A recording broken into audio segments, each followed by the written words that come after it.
আসসালামু আলাইকুম ওয়া রাহমাতুল্লাহ। দ্বাদশ জাতীয় সংসদ নির্বাচনকে সামনে রেখে কুমিল্লার উন্নয়ন, সম্ভাবনা ও সমস্যা নিয়ে কথা বলছি। ধারাবাহিক আলোচনার আজকে চতুর্থ পর্ব। এর আগে আরো 3টি পর্বে কুমিল্লার বিভিন্ন উপজেলার উন্নয়ন, সম্ভাবনা ও সমস্যা নিয়ে কথা বলেছি। কুমিল্লা বাংলাদেশের একটি বড় জেলা, একটি প্রাচীন জনপদ, যেখানে 70 লক্ষের উপর জনসংখ্যা রয়েছে, 17টি উপজেলা এবং 18টি থানা, 11টি সংসদীয় আসন রয়েছে। আপনারা জানেন যে কুমিল্লা একসময় 12টি সংসদীয় আসন ছিল, বর্তমানে কুমিল্লার 11টি নির্বাচনী এলাকা রয়েছে। আজকে আমি আলোচনা করব কুমিল্লা 4 নির্বাচনী এলাকা, যেটি দেবিদ্বার উপজেলা নিয়ে গঠিত। এর আগে আমি কুমিল্লা 1, 2 ও 3 নির্বাচনী এলাকা নিয়ে কথা বলেছি। দেবিদ্বার বাংলাদেশের একটি প্রাচীন জনপদ। কুমিল্লার একটি প্রাচীন উপজেলা হচ্ছে দেবিদ্বার। দেবিদ্বার উপজেলাটি 1917 সালের 15 জুলাই প্রতিষ্ঠা লাভ করে 13টি ইউনিট নিয়ে। বর্তমানে দেবিদ্বার উপজেলায় 15টি ইউনিট এবং একটি পৌরসভা রয়েছে। ভৌগোলিক কারণে অত্যন্ত চমৎকার জায়গায় রয়েছে দেবিদ্বার উপজেলা, কারণ দেবিদ্বার উপজেলার এক পাশ দিয়ে ঢাকা কুমিল্লা মহাসড়ক এবং দেবিদ্বার উপজেলার মাঝ দিয়ে চলে গেছে কুমিল্লা সিলেট মহাসড়ক এবং গোমতী নদী। দেবিদ্বার উপজেলার মানুষের আয়ের প্রধান খাত হচ্ছে রেমিডেন্স, কারণ দেবিদ্বার উপজেলার প্রত্যেকটি পরিবার থেকে 1 থেকে 2 জন লোক প্রবাসী রয়েছে।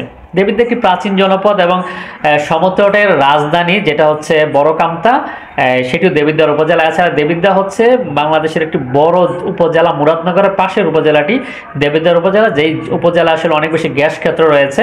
তো দেবিদ্বার একটি সম্ভাবনা উপজেলা। দেবিদ্বারতে গ্যাসের সংযোগ থাকলেও কিন্তু দেবিদ্বার উপজেলা এখন পর্যন্ত কোনো বাড়ি শিল্প কারখানা গড়ে ওঠেনি। কারণ হচ্ছে দেবিদ্বারে কিন্তু এখন যারা সামনে জাতীয় সংসদ নির্বাচন 7 তারিখে যেই 2 জন প্রার্থী দেবিদ্বার থেকে প্রতিদ্বন্দ্বিতা করছেন, 2 জনই কিন্তু শিল্প উদ্যোক্তা। শিল্পপতি একজন রয়েছেন যে সদ্য সাবেক উপজেলার চেয়ারম্যান, উনি ঢাকা গ্রুপের চেয়ারম্যান। এছাড়া বর্তমানে যে সদ্য সাবেক ঢাকা গ্রুপের চেয়ারম্যান আবুল কালাম আজাদ, উনি একজন শিল্প উদ্যোক্তা। ওনার অনেক সুযোগ রয়েছে দেবিদ্বারতে বাড়ি শিল্প কারখানা গড়ে তোলার। এছাড়া বর্তমানে যিনি সংসদ সদস্য রয়েছেন, ওনার পৈতৃকভাবে একজন শিল্প উদ্যোক্তাদের পরিবারের সদস্য। ওনারা চাইলে কুমিল্লার দেবিদ্বার উপজেলা অনেক বেশি শিল্প কারখানা গড়ে তুলতে পারেন। দেবিদ্বারে গ্যাসের সংযোগ রয়েছে এবং খুব যোগাযোগ ব্যবস্থা অত্যন্ত নান্দনিক। আমার বিশ্বাস হচ্ছে যে 2 জন আমাদের এখান থেকে প্রতিদ্বন্দ্বিতা করবেন, মূল লড়াই যে 2 জনের মধ্যে হবে, রাজি মোহাম্মদ ফখরুল ইসলাম এবং আবুল কালাম আজাদ। ওনারা 2 জনই শিল্প উদ্যোক্তা রয়েছেন। যে নির্বাচিত হন, আমার বিশ্বাস এই 2 জনের অত্যন্ত পক্ষে গুরুত্ব থাকবে যেন দেবিদ্বার উপজেলায় শিল্প কারখানা গড়ে তোলা যায়। কারণ দেবিদ্বার উপজেলা বাড়ির শিল্প কারখানা গড়ে উঠলে আশেপাশের বিভিন্ন উপজেলা তথা কুমিল্লা জেলার সমৃদ্ধি বৃদ্ধি পাবে। এছাড়া দেবিদ্বার কিন্তু পর্যটন শিল্পে অনেক বেশি কাজে লাগানোর মতো একটি উপজেলা। বিশেষ করে দেবিদ্বার উপজেলার এক পাশ বললেও ভুল হবে, প্রায় সিংহভাগ জুড়ে কিন্তু গোমতী নদী রয়েছে। তো গোমতী নদীকে বিশেষ করে জাফরগঞ্জ থেকে শুরু করে একদম কোম্পানিগঞ্জ বাজার পর্যন্ত দেবিদ্বারে বিশাল একটা এরিয়া জুড়ে গোমতী নদী। তো গোমতী নদীকে কিন্তু মেরিন ড্রাইভের আদলে বা রাজধানী হাতিরঝিলের আদলে কাজে লাগানো যায় এবং অনেক সুন্দর একটি জায়গা কুমিল্লার গোমতী নদী দেবিদ্বার উপজেলা। তো আমার বিশ্বাস এখান থেকে যে নির্বাচিত হন, অন্ততপক্ষে যেন দেবিদ্বার উপজেলায় শিল্প কারখানা প্লাস পর্যটন শিল্পের দিকে নজর দেওয়া হয়। কারণ 2 জন লোকে প্রভাবশালী, 2 জনের সমৃদ্ধশালী।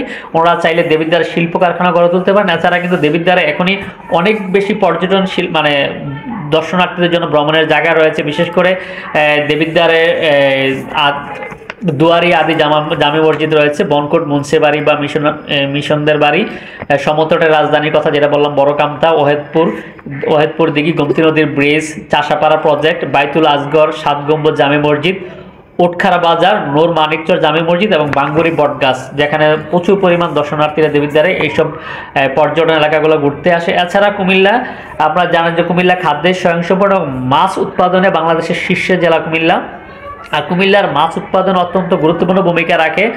কুমিল্লার বর্ষালগড়ের প্রায় বিশাল এরিয়া জুড়ে বর্ষালগড় থেকে সংচাইল প্রভাতী ফিশারিজ লিমিটেড, যেখান থেকে প্রতিদিন প্রায় 40 টন মাছ উৎপাদন হয়, যা মাছগুলো সিলেট এবং চট্টগ্রাম, ঢাকার বিভিন্ন অঞ্চলে পাঠানো হয়। আমার বিশ্বাস কুমিল্লার দেবিদ্বার উপজেলাটা আরও বেশি সমৃদ্ধ লাভ করবে যারা এখান থেকে নির্বাচিত হন। কুমিল্লার দেবিদ্বারের শিল্প কারখানা এবং পর্যটন শিল্পের প্রতি গুরুত্ব দিবেন, তাহলে আমাদের এই অঞ্চল অনেক বেশি ডেভেলপ হবে। আমরা বিশ্বাস করি দেবিদ্বার উন্নয়ন হলে, আমাদের এই কুমিল্লা 4 আসন উন্নয়ন হলে আমাদের কুমিল্লার বিশাল একটি সমৃদ্ধিতে ভূমিকা রাখবে। আমরা চাই কুমিল্লার প্রত্যেকটি উপজেলার উন্নয়ন, প্রত্যেকটি নির্বাচনী এলাকার উন্নয়ন। তো আপনি কোন নির্বাচনী এলাকা থেকে দেখছেন এবং আপনার নির্বাচনী এলাকার সম্ভাবনা ও সমস্যা নিয়ে আমাকে অবশ্যই ইনবক্স করতে পারেন, অথবা হোয়াটসঅ্যাপে SMS করতে পারেন, অথবা মন্তব্য করতে পারেন। আমি আগামী যে ভিডিওটি কথা বলবো সেটা হচ্ছে কুমিল্লা 5 নির্বাচনী এলাকা নিয়ে কথা বলবো, বুড়িচং, ব্রাহ্মণপাড়া নিয়ে। এবং আপনার কোন নির্বাচনী এলাকা মন্তব্য করতে বলবেন না। আর ভিডিওটি কেমন লাগলো অবশ্যই মন্তব্য করে জানাবেন, যদি ভালো লাগে অবশ্যই শেয়ার করে দিবেন। আজকের মতো বিদায় নিচ্ছি, আরেকদিন কথা বলবো একটা ভিডিওতে। আসসালামু আলাইকুম ওয়া রাহমাতুল্লাহ।